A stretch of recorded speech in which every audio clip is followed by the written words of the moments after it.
The 10 hottest books in the world, and number 10 on the list is TMNT, issue number 1, the third printing that came out in 1985. This comic right here has a print count of approximately 35,000 units, and that number is going to become important as I discuss why I think one of the printings is far undervalued. The 7.0 is up 22%, the 8.0 is up 19%, the 8.5 is up 21%, and a 9.4 sold for $1,275, up 18%. I think there's opportunity on the second printing. Let's take a look at the 9.6 across the board for each printing of TMNT number 1. A 9.6 first printing goes for $30,000 plus. A 9.6 second printing sold for $4,000 this year back in February. A 9.6 third printing went for $1,375 this year. I can understand a difference in price of $25,000 when you go from first printing to second printing, because the first printing had a 3,000 print run, the second printing was doubled to 6,000. But I do not understand a near $3,000 price difference between a second and third printing when a second print is printed to 6,000 and a third printing is printed to 35,000. I suspect that the second printing is far undervalued based on these numbers, and I gotta know your thoughts in the comment section below. If you like that type of analysis, hit that subscribe button. If you don't like the Guru sunglasses indoors, hit the like button. Dude, they gave you so much crap last week, and you doubled down with a new pair. Hell yeah, because I am not one to get cyberbullied. All right? Marvel and Whatnot did it again, this time featuring Daredevil on a comic trading pack. Multiple exclusives, multiple creators, multiple keys. On the first appearance of Daredevil, issue number 1, we have Phil Noto. Daredevil 183, First Punisher versus Daredevil by Mike Hawthorne. Daredevil 28, this is the first appearance of Mayor Fisk, cover by David Mack. Daredevil 38, Trial of White Tiger, cover by John Jang. And of course, Daredevil number 11, cover by Alex Maleev, the first appearance of Muse. This lineup is crazy. Let's break into one of these packs. The Mike Hawthorne issue 183, first Daredevil versus Punisher. This right here is limited to only 1,800 copies made. Oh, and then we got the Phil Noto, Daredevil number 1. Now, if you know the issue 1 first print, it has a bunch of stuff on the cover and a small Daredevil on the bottom left. This cover blows up Daredevil on his own cover and puts him in the spotlight. I'm so glad this variant was made. And last but not least, we have David Mack. We got a gold foil. Oh my gosh, first appearance of Mayor Fisk, Daredevil issue 28.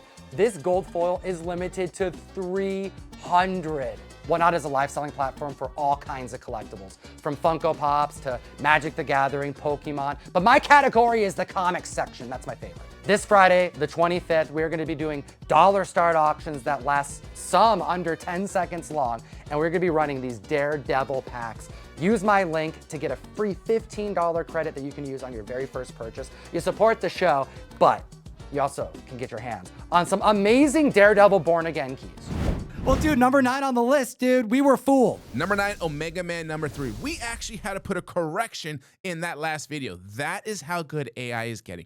And that is also how excited fans are for this character, because we didn't see anything official, but people got so excited for this character. This week, even with that information, we still had 15 sales above the 12-month average for this book for over $3,300 spent. For a 9.6, 5 copies outdid the recent 12-month average, the highest for 21% increase. The 9.8, 7 sold above the 12-month average, the highest for $375, up 21%. Leak or not, they don't care if it's real. The possibilities with this character are immense. Can you imagine just the slightest tease of Lobo in a post-credit scene for the Superman movie? I mean, that's just around the corner, so it could be something really, really soon that we get, and tied in potentially to Supergirl coming. I mean, this book could hit new highs, in my opinion, and in my gut, I could see somebody spending, at the peak, maybe even $800 for this book. Dang, that is a huge projection. This book has only ever hit near $500. You can get it for around $300 right now, though. That's where I feel the most comfortable. So don't get caught in your fan frenzy nonsense, and spending $800 is just not right for such a common book. I've been making the Hot 10 video every single week for 5 years straight without skipping a single week. And if you want to support our YouTube channel, join the mystery mail call, comictom.com. Everybody gets every month a box of 4 to 5 comics, and one guarantee this month is Predator vs. Spider-Man, ASM 316 McFarlane homage done by Tyler Kirkham. ComicTime.com, link in the description. Let's talk about MJ, dude, because we got into some conversations about cameos and first full appearances, and it's about to get even messier. Number 8 on the list, Mary Jane's first cover appearance on Amazing Spider-Man 59 from 1968.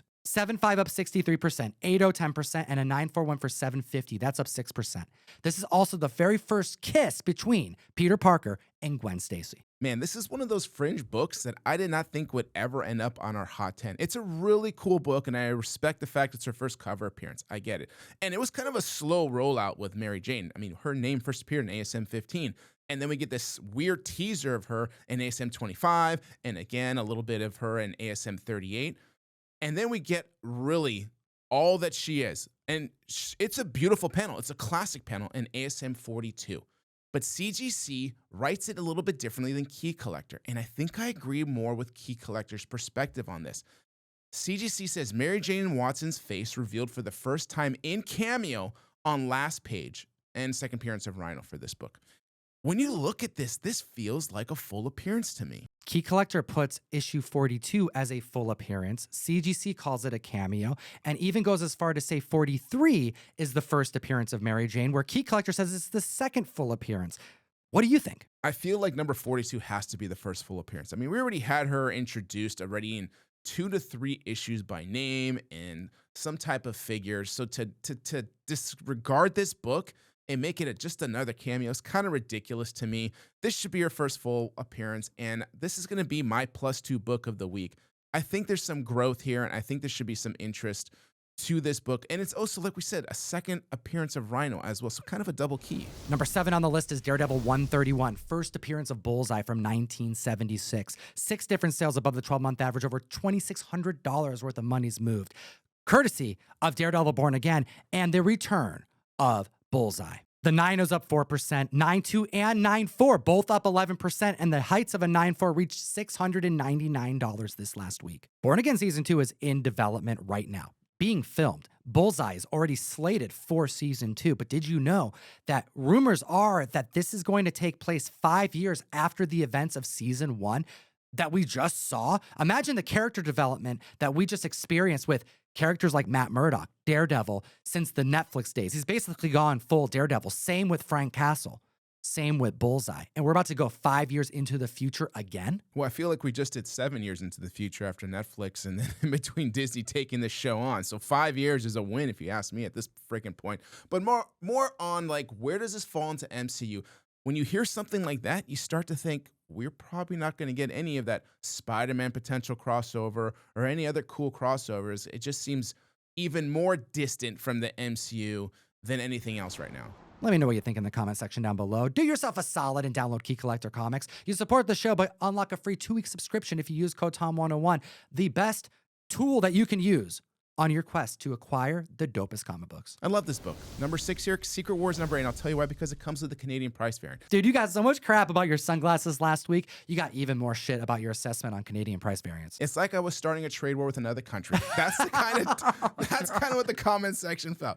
It was a little bit over the top, but I gotta tell you, the more I thought about it, the more I agreed with my statements. I'm telling you. The more I thought about it, the more right I thought I was. Here, before we do that, direct 9.6 of Secret Wars. The highest it hit was 310. That's up 17%. 5 copies outdid the 12-month average. 9.8, 4 copies outdid the 12-month average. The highest for an increase of 2% for 491. Secret Wars 8. Of course, we have Secret Wars in the distance. Spider-Man 4 along the way. What's going to go on with Tom Holland? What's going to go on with Venom, the symbiote? Whatever. Canadian price variants, dude. They did not agree with you, and you're doubling down? I'm doubling down. I'm tripling down if I had to. And I'm going to say this. If you want to collect Canadian price variants, you should. They are a little bit more rare in the Copper Age and Modern Age. I get it. I wouldn't do it across the board. I wouldn't start getting into the Silver Age and expecting more value there. But for me, being more of a US type collector, because I kind of look at that more as a foreign book. I know it's Canada and it's got a $ still next to it. It's still, to me, considered more of a foreign type thing. So I'm more of a newsstand version purchaser or a Mark Jewelers or a double cover, just something along those lines. I'm kind of just staying away from that Canadian price stuff. Everyone loves this next book. Number 5 on the list is Giant Size X-Men #1. first appearance of the new team. And we have a lot of sales that are within the 12-month average, and I suspect people are buying now, partially just because they want it for their PC, just like they're buying other X-Men keys, but they know the mutant era is coming. We have a 2.5 entry-level grade going for $1,050. That's up 6%. A 6.5 went for $2,000. That's also up 6%. And a 7.0 went for $2,400. That's up 3%. Now, a 9.8 sold for $36,000 in April, which is actually above its recent 12-month average. But the heights that this book reached back in 2021 was $72,000. So the book is down by like $40,000 from its overall all-time highs. Which is in line with pretty much every other major key at that time. So to see it moving up like we are seeing almost every other major key starting to do now is just, again, a testament to how strong this market is getting. And these keys, I think that opportunity to start buying in on the real low is getting further away from people, because I don't think this market's going to be slowing down. I think comics are still continuing to grow strong this year. Number 4 on the list is Amazing Spider-Man issue number 50, the first appearance of the Kingpin. And I think Daredevil Born Again was one of my all-time favorite superhero seasons, just hands down. Vincent D'Onofrio Kingpin went like full evil with Vanessa this season, and it's given me so much to think about, especially as we are waiting to find out if Kingpin could be utilized in the greater MCU, more of a street-level hero threat as early as Spider-Man 4. Not looking good, but who knows? They've done some interesting things with the Sony properties. The progression of this character from when this show first started to where it is now is really, really captivating, because now we're getting the kind of evil, manipulative Kingpin gangster that I think we all really wanted to see. Dude, he like straight up gets saved by Matt Murdock in the second to last episode. Like, Matt takes a bullet for him, and his first plan isn't to go like, oh, maybe I'm not, being a nice enough guy. This guy just saved my life. No, his first plan is, no, this is gonna be an easier way that we can muck duck. This dude is crazy, man. 2.5 up 24%, 3 copies sold. 4.5 up 25%, 3 copies outdid the 12-month average. A 7.5 went for $18.39. That's up 5%. And if you're not from 1920, you don't know what muck duck means. It means him trying to kill the guy who just saved his freaking life. This is a classic cover in an unbelievable title with an absolutely classic villain. And the prices that these books are selling for still seem undervalued to me for what it is, but I understand there are a lot of copies. But you know what there isn't a lot of copies of? This book in a 9.8. There's only 8 copies that hold that title, that hold that 9.8 status. And we've only seen 4 sales of this book in a 9.8 since 2011. And the last one was in 2022 for $99,000. Now, if that book had come up to sale now, it's tough. It's hard to speculate what it would go for. Would it go for $75,000? I wouldn't be shocked. Could it go for $125,000? Again, I wouldn't be shocked. I would love to see what the actual street level value is of this book. Saying that it would break records from 2022 is kind of an ambitious thing to project, because most books that broke records then are tanking right now. We just talked about Giant Size X-Men specifically being down $40,000. But when you have a just sheer lack of availability to even buy one, someone's been waiting 3 years for an opportunity.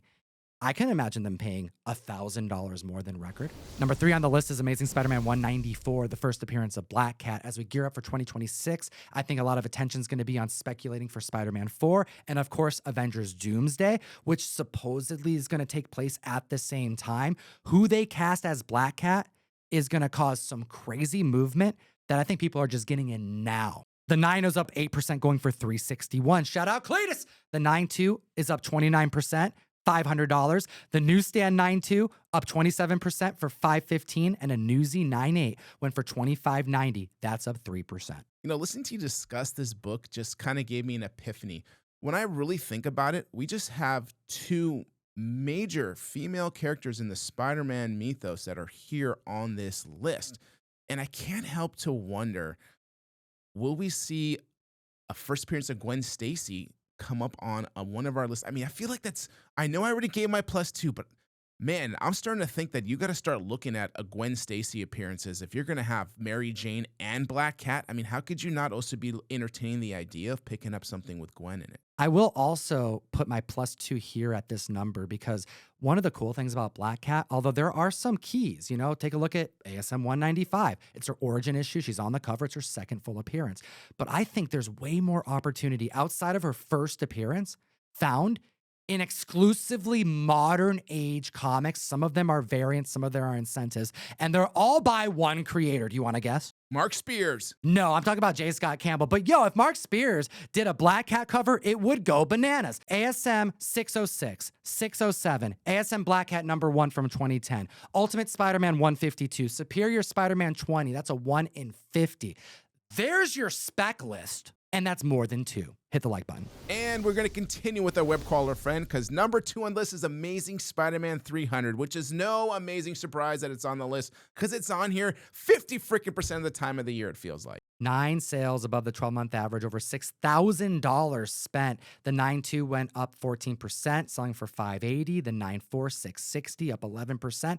And a 9.8 sold for $27.19. That's up 1%. We've been saying $2,500, $3,000, and it's meeting it right in the middle. I mean, the prices seem right on a collectible that clearly every person wants. I mean, when you think about the time this book came out, it was a very large amount of people who loved comic books. So the nostalgia level for this book is almost immeasurable.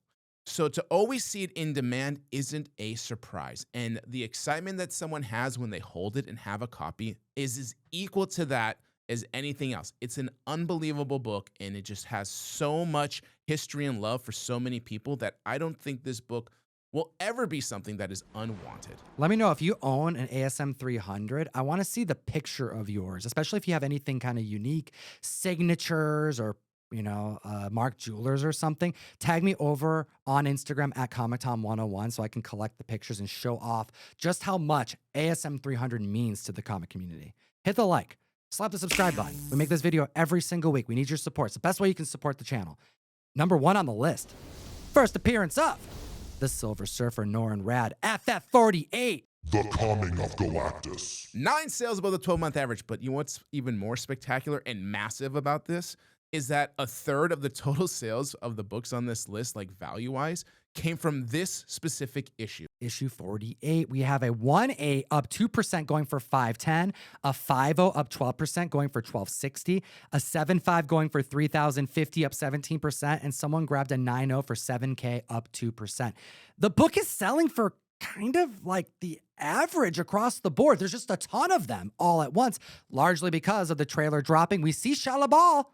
We see the Cosmic Rider. We see a little bit more of Galactus, who has a cameo appearance in this issue, but no Norrin Rad. So what do you think about this book? Do you think it's going to go up or is it going to go down post Fantastic Four? This book's going to move. It's going to move up, but it's going to be a slow riser. I think after the movie comes out, maybe, just maybe, depending on what we see, it could maybe move faster in about a week or two, but I just don't think. I think there's just too many copies of this book out there. That's a potential. I mean, we're not getting Norrin Rad, at least right now is what it appears. But I will paint a picture because I think some of the people who are buying this book aren't expecting to see Norrin Rad all throughout this movie. I think they're hoping that the power cosmic is passed between Shatilov and Norrin Rad. What if, bear with me, post-credit scene, end of the movie, we see Norrin Rad? What if it's Keanu Reeves, a major A-list actor? What if we get Keanu Reeves will return as the Silver Surfer? I think if we get something that momentous, that exciting, this book takes the hell off and people are going to wish they got this book for these prices. Oh man, I love the way you presented that. And after saying all that, it's the same freaking story, man. There's just too many of this book. Even if I have Keanu Reeves there in his classic, Point Break attitude, just being like, I am Galactus' Herald, it wouldn't freaking matter. There's just a lot of this book. And maybe for a week or two, it might rise a little bit more, but it's just too plentiful. It's just something that will slowly raise up in value. It's an important book. It's a cool book. I would be looking more in Silver Surfer 1. I would think that would probably escalate percentage-wise more than the FF48. Let me know what you think in the comment section below. And as always, geek responsibly. Enough said. Yo, I got this right here. Mark Spears, Frankenstein. Isn't this a beautiful cover? It is, Tom. It's signed. It's got a remark like a bat, and it could be yours. ComicTom.com. Join the text message group. We do these giveaways every week, and if you want to be part of them henceforth, just join one time. That way we can contact you when we do the randomizer. Have a great week.